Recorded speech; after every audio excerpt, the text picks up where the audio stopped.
Welcome to another episode of Good Cooking, and today we're making one fine dish, mozzarella carrozza. Have I not been good to you? I mean, how many episodes we got? 1,000. Almost, but we have been so good to you, which is why we need you to be good to us. A little like, a little share, a little subscribe, send to a friend, a family member, a stranger, someone you met on the subway. I have no idea. But we want you to spread the word about the goodness that we're serving. So like, share, and subscribe. All right, Benny, we're gonna do 3 different versions of this, okay? So I got my fresh mozzarella, nice slices like that. You see that, Ben? How about that? Meghan Markle is trying to do a cooking show now. What does she know about mozzarella carrozza? Not a goddamn thing. Nothing. She ruined Harry's life. Let me tell you how she ruined Harry's life. Harry let it happen, but Meghan Markle, you ruined Harry's life. He was being driven around to the local markets in a horse-drawn carriage. And then you came into his life, probably the first piece he's ever had. You know what I'm saying, Ben? Yeah. And you were like, we should move to Santa Barbara. When you're born into royalty, you don't move to Santa Barbara. You stay with the horse-drawn carriage. It's neither here nor there. But Megan, you don't know nothing about no mozzarella carrozza. You know what I'm saying, right, Ben? Yeah. Yeah, and you're a Brit. Yeah, I agree with you. Let me ask you a question. You're born into royalty. I know we gotta get to the sandwich. Yeah, we'll get there. You're born into royalty. Yeah. And they're like, you get all of this money, you get all of this security, you are the 1% of the 1%. And a girl asks you to move to Santa Barbara, what are you doing? You're getting a new girlfriend is what you're doing. And I'm not starting a podcast. It's ridiculous is what I'm saying. I'm Anyway, not writing a book. Ridiculous. Okay, so we got our mozzarella, got my other paper towel here. Just gonna get some of that moisture out. So let's start making some of these sandwiches. So you're just gonna take your mozzarella like that, and then what I'm gonna do is a little crispy prosciutto, look at that. It's art. We're gonna go like that and put another piece. And then this one, this was for us all along. Oh, good call. Oh. Rich bacon. Now, you think the magic stops there. I got a little marinated, sun-dried tomato, Ben. What do you think this is going? Boom, right on the sandwich. Don't worry about it, I got you covered. Now what I'm gonna do is I'm gonna put this piece of bread right on top. Take our knife, and I'm cutting the crust off. So now we're gonna take this, and what we're gonna do is we're going right into our flour. Can't be afraid to get your hands dirty. Do it on both sides, all 4 sides. Now we got it. Shake off all of the excess flour, and we're going right into our egg. Wow.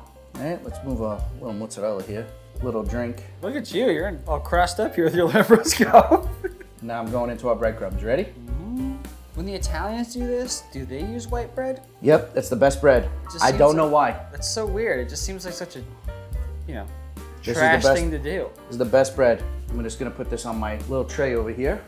So as you can see, I just moved my mozzarella over here. Once you get the moisture out, you can get rid of the paper towel. It gives you a little bit more area to work in. So let's go with the next one. And this one, I'm doing some anchovies.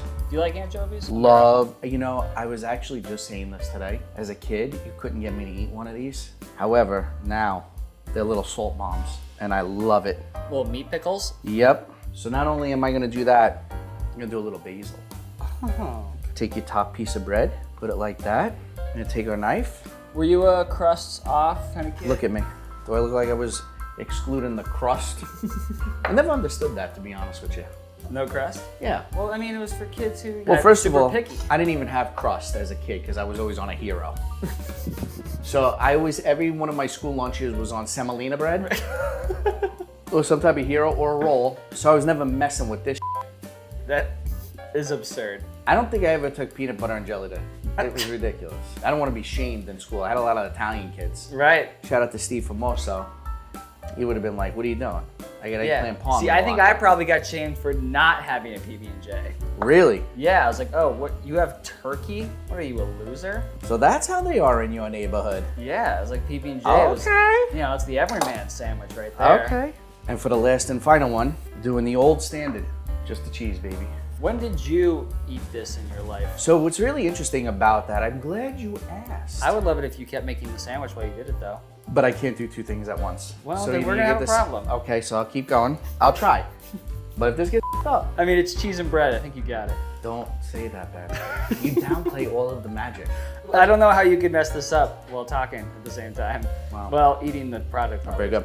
No one I ever grew up with, none of their family made this. Like my grandmother never made this. This was always the thing that I got at a restaurant. Whether it be like a special or it was on the menu. I like to order it for the table, or, you know, it's mostly just Lindsay and I all the time. So I'm like, Lindsay, you want mozzarella Carrozza? Don't answer, I got it. And we order it. This right here, this is what the Lakers should do to Bronny. Got him. If LeBron James ends up at my front door telling me, don't talk bad about my son, and we only have 3,000 subscribers and 11,000 on Instagram, I'm gonna be really angry. What's crazy is it's not out of the realm of possibility. It's not out of the realm of possibility. You know, there are some people that will put butter in between each slice to kind of like tack it together. Ooh. I didn't. What was that? That was me about to say I didn't want to use butter today. And that was God saying, shut your mouth. So now that you got these mozzarella Carrozza all prepared, what you're gonna do is you're gonna fry them in oil. Now, there are people who will use vegetable oil or some other type of oil.